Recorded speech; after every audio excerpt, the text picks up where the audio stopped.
What's good, YouTube? It's your boy, our Sports Brotherhood, man. And right now, we're going to go over my week 1 running back picks, man. We just did the quarterbacks. I'm trying to give y'all, today, you probably going to get, you're going to get the quarterbacks, you're going to get the running backs, you're going to get the wide receivers. And then tomorrow, I'll do the tight ends and the defense. You know, I got a lot of stuff to do today, so I at least wanted to get this out to y'all. I know everybody's getting ready for Thursday night and also Sunday, so let's keep this show going, man. So right now, man, we're going to go with, like I always say, the formula is I'm going to give y'all my 3 top picks, then I'll give y'all 2 value picks so y'all can save a little bread. But let's get into it now. A lot of people might question this first pick, but I repeat, please turn on your alerts. You should already know this, but this is something crucial for any DFS player. Turn on your alerts, especially for injuries, starting and sub news, and just in general. It'll be a lot of updates that go on days prior, especially hours prior to these games. So one thing you want to do is turn on them alerts. And the reason I say that especially because right now, you know what I'm saying, it's up in the air, but Ezekiel Elliott, man, we're going to start off with him. Now, of course, we know he has the suspension, so Draftkings has him labeled as out. But if you do your research and you've been kind of following the story, his decision today, and also the NFL Players Association, they put in the type of hold to where he might be able to play week 1 if the judge agrees to let them hold and give them more time to debate on the decision. He might be able to play week 1. Most likely, I'm kind of leaning towards he will play week 1. So with this pick, don't say Sports Brotherhood messed you up. I'm not saying pick him. I'm saying give him a look and stay updated. Because if he play, a lot of people will not have him. You know this is a fact. A lot of people will be scared by the situation. And the casuals are not doing their due diligence when it comes to this fantasy. They are not going, if a player has out by him, they don't know why, they just see the out. They don't know if he has a chance of it being changed. A lot of people won't pick him, so I guarantee if he does play, his ownership will be no higher than 10%, 15%. It won't be that high because a lot of people won't be on him just for the simple fact that they think he won't play. So let's get into Ezekiel, man. Like I said, watch the suspension update. You know what I'm saying? He was also the leading rusher last year. So we kind of already know what he can do. It's not a question of what he can do. The question is, will he be available? That's the question with Ezekiel. But he was the leading rusher last year and also led all rookies in rushing. Cowboys have one of the best O-lines in the league. As you've seen, that's also a plus for him, man. A running back I feel like it's always as great as his offensive line. So we know Cowboys have one of the most dominant O-lines, big physical guys, and that's really the reason why Ezekiel had the season he had. Another thing with Ezekiel, he's going to give his team that spark. You know what I'm saying? Now, you may be saying, oh, what does that have to do with his fantasy points? Well, look at it like this, man. Right now, they don't expect Ezekiel to play, so I'm going to say they are down, but it's different, you know. When your star player is not in, you're not as you're confident, but you're not as confident, you know. Like if LeBron in the lineup, you're confident, very confident. But if he's not in the lineup, then your confidence kind of, and I'm not saying Ezekiel is LeBron, but he has a lot of impact right now, you know what I'm saying, especially with the Cowboys. I'm not saying that the backups can't come and do it, but we all know the team morale is different when Ezekiel was in the lineup compared when he's not. So he will give a team spark, an unexpected team spark, especially in the defense. And you gotta look at it like this: if the defense know they got their star running back, they not worried about points having to get put up on the board. So if the defense got the confidence that, okay, we know we got our offense at full strength, we know they can score, that's going to get the defense more energy to go out there and get stops, which in return will give them more possessions, which will benefit Elliott more. And then this is also division rival game against the Giants. We all know that Giants and Cowboys is a big rivalry. Now Giants, they do have a nice front 8, but I feel like Ezekiel and that offensive line, now, he won't have the biggest, craziest game, but I feel like a consistent game, if he plays, he will have, just because it's a big game, and we know big game, that's AKA, it's time for the big players. The star players will get used a lot in big games. You know what I'm saying? So we know if they do play and he plays, Cowboys will feed him the ball a lot because it's a big game, and that's what happens in big games. The stars step up, and the stars' usage go up because you can't really rely on, you know what I'm saying, backups or second and third string players in a big game. Big game is that's when the stars come out. So he has he has a chance for high usage in this division game, man. And next, we're going to go to my boy Ty Gurley. Now, I know a lot of you are probably like on your fuck Ty Gurley movement, and I can't blame you, man. I thought I had high hopes for him last year. He let a lot of us down, but this year he's in a real role for a comeback season. New coaching staff. I feel like Jeff Fisher kind of didn't, I wouldn't say he didn't know what the hell he was doing, but with the talent he had, he didn't know what system or how to tweak his system to fully utilize Ty Gurley.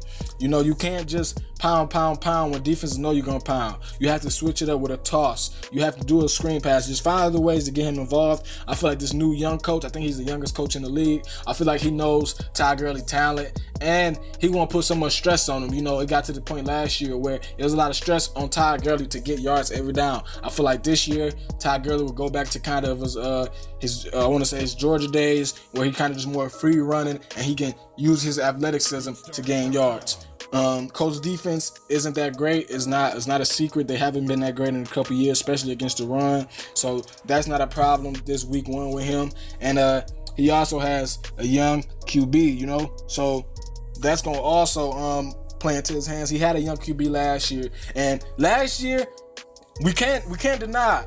Yeah, Ty Gurley didn't get the yards, but he got the carries. I would think that this young coach knows that his quarterback is young, and I feel like last year they put their young quarterbacks in too many situations to make plays that they just don't have the experience to make. You know what I'm saying? So I feel like this year the young coach will lean on Gurley even more, just knowing the fact that in order the best thing to help a quarterback is having a good run game. So with that being said, Ty Gurley would be a big assist to his young quarterback with just calming him down and helping him through a lot of situations on the run game, so it won't be so much pressure to score through the passing game and to get out of a lot of situations from the passing game.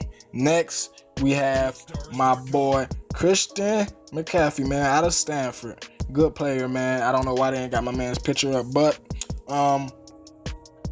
I just read an article that said he probably will be the number one passing down back. So we know on long second downs and mainly third downs, or just anything beyond 5-6 yards that Jonathan Stewart probably couldn't get on the ground, McCaffrey will be in. Now, we understand that they say the usage for Cam might not be that high this week because of the opponent, first and foremost, and second off, they don't feel like he's fully back from that injury, so they don't want to just week one come out and put the pressure on his legs, you know, get him exposed to a lot of hits. So I feel like the running backs will be important this game. Like I say, Carolina is a big favorite against them, and we can see a lot of McCaffrey on screens, some tosses, you know, some counters, just different things to kind of open up, because that was one thing about Carolina. The running game was good, but they didn't have that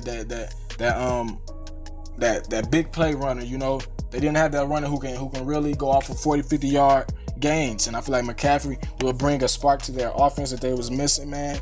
Now, we have to be aware he is splitting carries with Jonathan Stewart, but like I said, he's more explosive than Jonathan Stewart, so you never know. He might line up in the slot, or he might line up, you know what I'm saying, with Jonathan Stewart in just different positions. Like, I see them using him in different ways, man. And then 49ers is dead last in rushing defense, and you never know. If it's a blowout, we might see Jonathan Stewart hit the bench early, and we get some middle of the third quarter to the end of the game rushes out of McCaffrey. So definitely give him a look, man. And the matchup, his pricing, he has good potential for a great game, and you don't want to miss out, man, if he has a good game against a bad opponent, which was kind of an easy pick. So definitely give Christian McCaffrey a look, y'all. Next, we're gonna go through my boy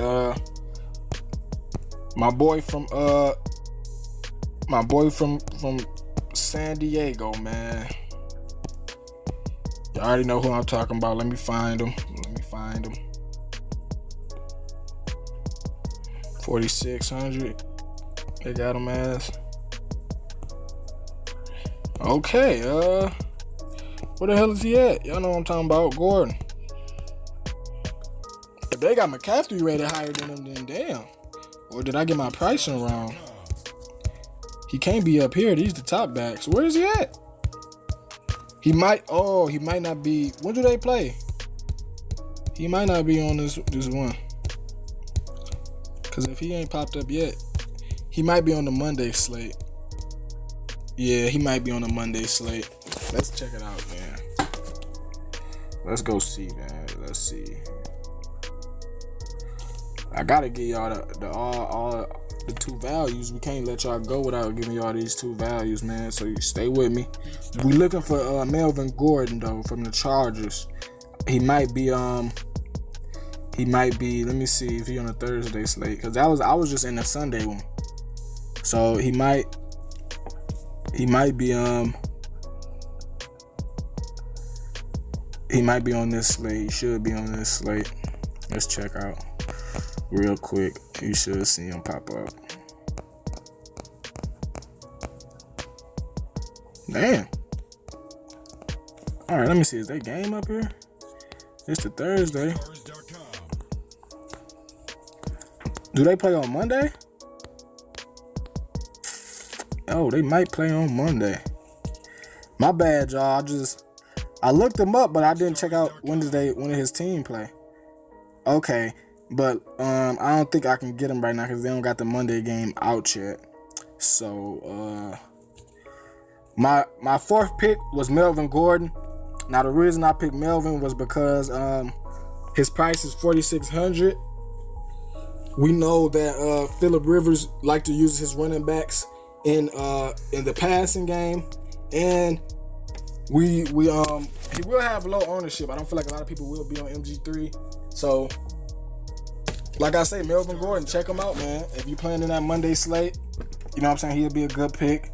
And he probably have low ownership. You know what I'm saying? A lot of people won't be on that bandwagon just because his price, and they would probably spend up a little bit more at running back. So yeah, man, MG3, Melvin Gordon from the Chargers, man. Definitely give him a look. My bad, y'all. I couldn't find him, but I didn't know that they was on that the Monday card. So last but not least, at running back, a value pick, man. We're gonna go with my boy, man, LeGarrette Blount. Now, this is a pick I really like, probably my favorite pick at running back. He's just announced he's the top of the depth chart, and we all know that the backup Sproles is not an every down back. So that's one thing Philly was missing. They was missing a tough runner last year. They had some decent runners, but none of them was tough that can get them 3 or 4 yards or that consistently give you a nice game. Being physical, though, being an NFL running back is physical, and you need a running back that's big and physical in order to take some of them hits throughout the game, and then especially goal line. You know, Wentz is a young QB, so at goal line and red zone, instead of putting a lot of pressure on him, I feel like we'll see Blount getting a lot of carries, and we all know that Blount is an athletic beast, man. He's not a bad player. Price is crazy at $4,500. That's a great price. So if you need a cheap running back, definitely look at LeGarrette Blount, man. He got the 28th matchup right now that he's going against Washington. We all know Washington is another middle of the field defense. Some games they perform, most games they don't. So that's in his favor. And like I said, man, he just has a chance for a lot of goal line touches, man. And he's a very tough physical runner who can get you them yards. And plus, with the young QB, I feel like they seen last year they put a little too much pressure on Wentz, and that's why he threw some interceptions. So I feel like this year they're confident about their running game with Blount, and they will rely on Blount more. So we should see Blount get a lot of touches, man. That's gonna do it for the running backs, man. Good luck to y'all week 1. Like I say, this is your boy Sports Brotherhood. Like, comment, subscribe.